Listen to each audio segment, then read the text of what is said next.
Does it serve a specific purpose? Do I use it regularly? If the answer to these questions is no, then it's probably not essential. Now, once you've identified the non-essential items, it's time to start decluttering. But don't worry, you don't have to do it all at once. In fact, it's more effective to start small.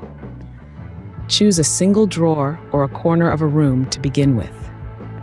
Once you've decluttered this small area, you'll feel a sense of accomplishment, which will motivate you to keep going. As you continue decluttering, you'll likely find items that you haven't used in months or even years. These are perfect candidates for removal. Remember, the goal is not to live with the bare minimum, but to only keep items that add value to your life. It's also important to be mindful of sentimental items. We often hold on to things because they have sentimental value or because we think we might need them someday. But if these items are just collecting dust, they're not serving you. Consider whether the emotional attachment you have to these items is worth the physical space they take up. As you declutter, you might feel a sense of resistance. It's natural to feel attached to our possessions, but remember, things are just things. They don't define us.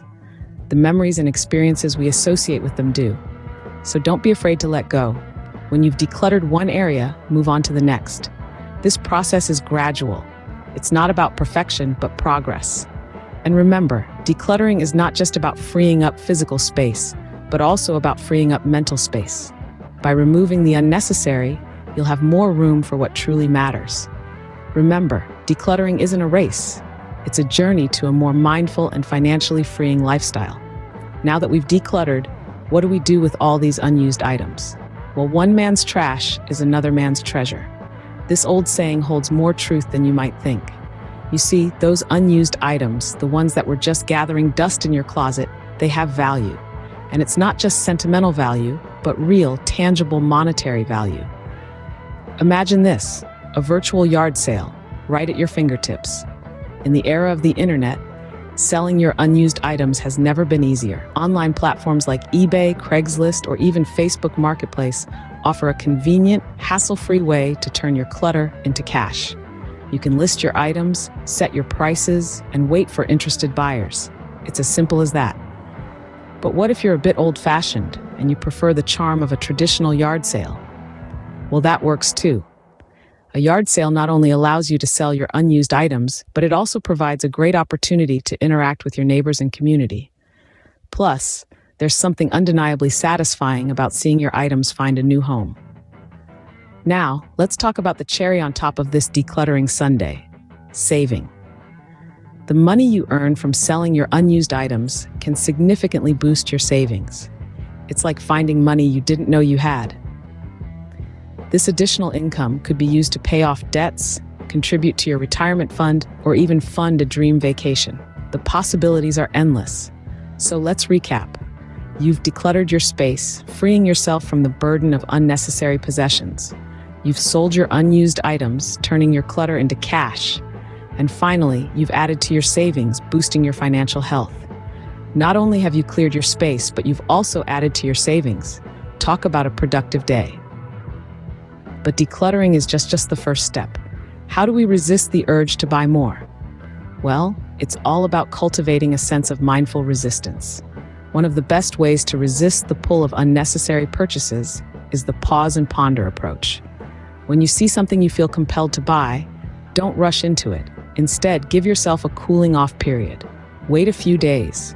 This delay allows you to evaluate whether you truly need the item or if it's just an impulse purchase. More often than not, you'll find that the allure of the item decreases over time, and you might even forget about it completely. Next, consider the utility of the item. Ask yourself, do I really need this? Will it add value to my life or just take up space? If the answer is the latter, then it's probably not a necessary purchase. Remember, every item you bring into your home should serve a purpose or bring you joy. Anything else is just clutter in disguise. Finally, let's talk about the one in, one out rule. This is a simple but powerful principle. For every new item you bring into your home, one item has to leave. This not only helps to maintain a minimalist environment, but also makes you think twice before buying.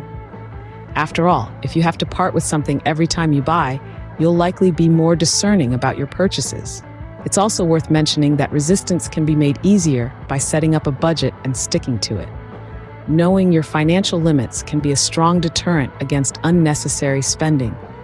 Resisting might be tough at first, but it's a surefire way to keep your space clutter-free and your wallet full.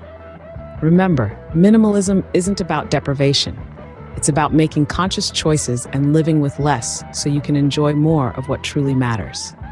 So, the next time you feel the pull of a purchase, pause, ponder, and resist. It's a small act of resistance with a big payoff. So now that we've decluttered, sold off unused items, and learned to resist unnecessary purchases, what's the financial payoff? The answer, quite simply, is freedom. Let's take a moment to reflect. With the money saved from avoiding frivolous purchases, you've created a safety net. This financial buffer can give you the peace of mind you need to live a life less burdened by financial stress. And what about those debts that once seemed insurmountable? With the extra cash from selling unused items, you've made a significant dent in them, or perhaps even paid them off entirely. The chains of debt that once held you captive are now weakened or gone. Moreover, by embracing minimalism, you've cultivated a mindset that values experiences over material possessions. This shift in perspective often leads to greater financial security in the long run. Minimalism, then, isn't just about decluttering. It's about reclaiming your financial